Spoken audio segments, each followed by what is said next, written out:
नमस्कार दोस्तों, मैं केदार सिंह। आज संडे है। आप सभी लोग घर पे होंगे, आराम कर रहे होंगे। आज का जो वीडियो दोस्तों मैं बना रहा हूँ वो बहुत ही इम्पोर्टेंट वीडियो है। बहुत ही इम्पोर्टेंट है क्योंकि ये जो प्रॉब्लम के बारे में बता रहा हूँ, इरेगुलर मेंस्ट्रुएशन साइकिल, मतलब मासिक धर्म का समय पर नहीं आना। एमसी, देसी भाषा बोलते हैं एमसी को समय पर नहीं आना। दोस्तों इसके लिए क्या कारण रहते हैं और इसकी क्या क्या ट्रीटमेंट होता है, दोस्तों मैं आपको ये सब बताऊंगा। पहली बात तो आप सब लोगों को मेरे यूट्यूब चैनल मेडिकल वाला जयपुर पे आपका हार्दिक स्वागत है। आप लोग, मुझे 1 महीने 10 दिन हुए अभी, आप लोगों का जो बहुत ढेर सारा प्यार मिला, आपने बहुत सारा व्यूज मुझे दिए, लाइक्स दिए, उसके लिए आपका आभार दोस्तों। मैं अब आपको बताने वाला हूँ इरेगुलर मेडिसिन, इरेगुलर पीरियड के लिए मेडिसिन। दोस्तों इरेगुलर पीरियड्स क्या होते हैं? सबसे पहली बात तो इरेगुलर पीरियड्स होते क्या है? दोस्तों रेगुलर पीरियड्स होते हैं 28 डेज से 35 डेज के बीच में आ जाए। अगर पीरियड्स की डेट से 2-4 दिन ऊपर नीचे हो जाए तो कोई बड़ी बात नहीं है, वो रेगुलर पीरियड्स में गिने जाते हैं। इरेगुलर पीरियड्स, अब दोस्तों इरेगुलर पीरियड्स किस वजह से होते हैं? 10 से 15 दिन ऊपर नीचे हो जाए या महीना भर ऊपर हो जाए तो उसको बोलते हैं इरेगुलर पीरियड्स। दोस्तों इसके कारण क्या होते हैं? इसके कारण होते हैं, एक तो कोई डिजीज से निकलना। आपको बुखार हो गया, डेंगू हो गया, स्वाइन फ्लू हो गया, कोई भी तरह की बीमारी होगी तो भी आपके पीरियड्स इरेगुलर हो सकते हैं। दूसरा कारण है हार्मोन इनबैलेंस। दोस्तों हार्मोन, एस्ट्रोजन हार्मोन का बढ़ना और घटना दोनों खतरनाक है। एक लेवल पर रहने से टाइम पे मेंस्ट्रुएशन साइकिल आएगा, लेकिन अगर ये बढ़ गया या घट गया तो भी आपका जो है हार्मोन इनबैलेंस होने पर इरेगुलर पीरियड्स की श्रेणी में आता है। इसके बाद सबसे बड़ा कारण है ओबेसिटी, बहुत ज़्यादा मोटापा हो जाना या बहुत ज़्यादा कमज़ोर हो जाना। माल न्यूट्रिशन, मतलब न्यूट्रिशन की बॉडी में कमी नहीं होना भी एक इरेगुलर पीरियड्स का कारण है दोस्तों। इसके अलावा फोर्थ नंबर पे आता है थायराइड। अगर किसी को थायराइड की सिचुएशन है या थायराइड बढ़ा हुआ है या घटा हुआ है तो भी उसका जो पीरियड्स का जो टाइम है वो ऊपर नीचे हो सकता है। इसके अलावा और कुछ अन्य बीमारियां जिसकी वजह से भी पीरियड्स इरेगुलर हो जाते हैं। PCOD, PCOS. दोस्तों ये बहुत सारी महिलाओं में जिनमें ओबेसिटी रहती है या जंक फूड बहुत ज़्यादा सेवन करते हैं, जो नॉर्मल खाना नहीं खा करके होटल्स का खाना खाते हैं, बहुत ज़्यादा खाना खाते हैं बाहर का, ये फास्ट फूड खाते हैं, उनको भी ये इरेगुलर पीरियड्स पीसीओडी पीसीओएस की समस्या रहती है दोस्तों। इसके अलावा और क्या कारण हो सकते हैं? इसके अलावा एक्सेसिव एक्सरसाइज, जो लोग बहुत ज़्यादा मेहनत करते हैं, बहुत ज़्यादा मेहनत करते हैं या बहुत कम बॉडी को काम में लेते हैं, उनको भी जो है इरेगुलर पीरियड्स के कारण रहते हैं। इसके अलावा दोस्तों और कोई डिजीज हो बॉडी के अंदर, और इसके अलावा कोई और डिजीज है तो भी वो साइकिल को इफेक्ट करेगी। दोस्तों नेचुरल सी बात है, मोस्टली महिलाओं में ये प्रॉब्लम रहती है कि उनके पीरियड्स टाइम पे नहीं आते तो वो बहुत चिंतित हो जाते हैं। जबकि मैं आपको बताना चाहता हूँ कि अगर पीरियड्स की डेट से 2 से 3 दिन या 4 दिन डिले हो जाए तो कोई बड़ी बात नहीं है। आप इसमें जल्दी ना कीजिए, वेट कीजिए और अपने खान पान पर ध्यान दीजिए। 100% है पीरियड्स आने के चांस रहते हैं, लेकिन कई महिलाएं गलती करती हैं और जल्दी से जल्दी मेडिसिन ले लेती है। इतनी जल्दी मेडिसिन नहीं लेनी चाहिए दोस्तों, 2 से 4 दिन वेट करना चाहिए। और पीरियड्स नहीं आ रहे तो उसका कारण पता करें, डॉक्टर से कंसल्ट करें।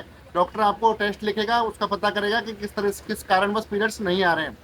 और अगर आपके अंदर एनीमिया की कमी है, खून बहुत कम है, तो भी आपको पीरियड्स इरेगुलर हो सकते हैं दोस्तों। अब बात करते हैं इरेगुलर पीरियड्स अगर हैं आपके तो आपको क्या करना चाहिए। दोस्तों सबसे पहली बात तो अगर न्यूट्रिशन की कमी की वजह से प्रॉब्लम हो रही है तो आपको आयरन और कैल्शियम, आयरन और calcium A to Z tablet आती है दोस्तों, वुमेन के नाम से आती है, महिलाओं के लिए आती है। एक रोज़ खाना खाने के बाद में लेनी होती है। 1 महीने तक का कोर्स कम से कम लेना जरूरी होता है दोस्तों। इसके अलावा अगर आपको आयरन की भी बहुत ज़्यादा कमी है तो ओरोफर एक्सटी, ओरोफर एक्सटी टेबलेट एक रोज़ खाना खाने के बाद में। ये हुई न्यूट्रिशन की बात दोस्तों। ये न्यूट्रिशन की कमी की वजह से अगर इरेगुलर हो रहे हैं आपके पीरियड्स तो न्यूट्रिशन में आप ये दवाइयाँ कंटिन्यू कर सकते हो। और इरेगुलर पीरियड्स हैं आपके, टाइम ज़्यादा हो गया, 10 से 15 दिन हो गए, तो आप सबसे पहले प्रेगनेंसी से चेक कीजिए। अगर अविवाहित महिला है तो आप डॉक्टर से कंसल्ट करें। बाकी अगर विवाहित महिला है तो सबसे पहले प्रेगनेंसी से चेक करें, उसके बाद डॉक्टर से कंसल्ट करें। हो सकता है कि बेबी कंसीव हो रहा हो और अपन टेंशन करके कोई दूसरी मेडिसिन खा लें, तो इस तरह की लापरवाही ना करें दोस्तों, ज़रूर डॉक्टर से कंसल्ट करें। अब इरेगुलर मेडिसिन, इरेगुलर जो पीरियड है दोस्तों, उसकी परफेक्ट मेडिसिन जो होती है वो उसके बारे में मैं आपको बता रहा हूँ दोस्तों। रेजिस्ट्रॉन 5 mg, नॉर्थेस्टेरोन 5 mg, बहुत सारी कंपनियां बनाती है। प्राइमलोट एन के नाम से आती है, सिस्ट्रोन एन, किराइना NCR, बहुत सारे ब्रांड आते हैं दोस्तों, प्रिवेंट एन भी आता है। ये 7 डेज का कोर्स होता है दोस्तों, दिन में 3 बार लेना होता है। याद रखें 7 डेज, दिन में 3 बार खाना खाने के बाद। इसके साथ में आप M2 टोन सिरप भी ले सकते हैं, 2-2 चम्मच। दिन में 3 बार खाना खाने के बाद में। ये आपको पीरियड्स लाने में बहुत अच्छी हेल्प करती है मेडिसिन। और मीनो हेल्प सिरप आती है, अगर एम2 टोन नहीं है तो मीनो हेल्प सिरप भी ले सकते हैं, 2-2 चम्मच सुबह शाम खाना खाने के बाद। दोस्तों अब रेजिस्ट्रॉन 5 mg की बात हो गई। अगर इसको लेने के बावजूद भी अगर पीरियड्स नहीं आ रहे हैं, इसको लेने के बावजूद पीरियड्स नहीं आते, तो इसी के अंदर एक वर्जन आता है रेजिस्ट्रॉन CR10 mg। दोस्तों ये जस्ट डबल डोज होती है नॉर्थवेस्टर्न 10 mg की, पर डे की एक गोली 21 डेज तक चलता है दोस्तों कोर्स इसका। ऐसा नहीं है कि 2 दिन दवाई लेने से आपके पीरियड्स आ जाएंगे, जो जितने दिन का डॉक्टर कोर्स लिखे उतने दिन पूरी दवाई लेना जरूरी है। रेजिस्ट्रॉन CR10 mg याद रखें 21 दिन तक चलती है दोस्तों। अब एनी हाउ कंडीशन 10 mg से भी अगर नहीं आ रहा है, 10 mg से भी अगर पीरियड्स नहीं आ रहे हैं, तो रेजिस्ट्रॉन CR15 mg। दोस्तों एक रोज 5 दिन तक का कोर्स होता है, 5 दिन तक डॉक्टर लिखता है, एक रोज 5 दिन तक लेनी होती है। ये पीरियड्स को रेगुलर करने के लिए मेडिसिन सबसे बेस्ट मेडिसिन है दोस्तों। अब अगर पीरियड्स चल रहे हैं उसके दौरान बहुत हैवी ब्लीडिंग हो रही है, हैवी फ्लो ब्लीडिंग हो रही है और आपको बहुत ज़्यादा पेन हो रहा है, पहली बात तो नॉर्मल अगर पेन है तो आप उसको सहन कीजिए, पेन किलर्स नहीं खाइए। पेन किलर्स खाने से हो सकता है आपके पीरियड्स में जो जितना ml मात्रा में पीरियड्स आना चाहिए वो ऊपर नीचे इफेक्ट हो सकता है दोस्तों।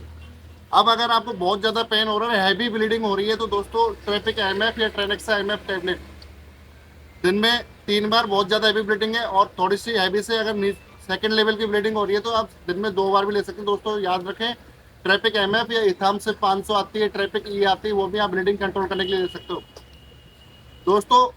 ये मैंने आपको आज इरेगुलर पीरियड्स के बारे में, मेडिसिन और इसके कारण के बारे में बताया।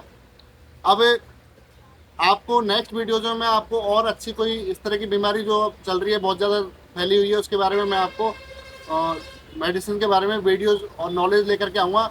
आपका जो प्यार मुझे मिल रहा है इसके लिए शुक्रिया दोस्तों। मेरा यूट्यूब चैनल, अगर आप मेरा सहयोग, सबसे बड़ा अगर आप सहयोग करना चाहते हो तो मेरा यूट्यूब चैनल मेडिकल वाला जयपुर के नाम से है।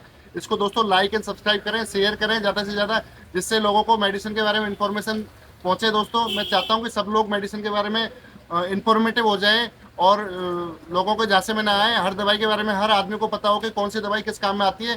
दोस्तों नमस्कार, शुक्रिया।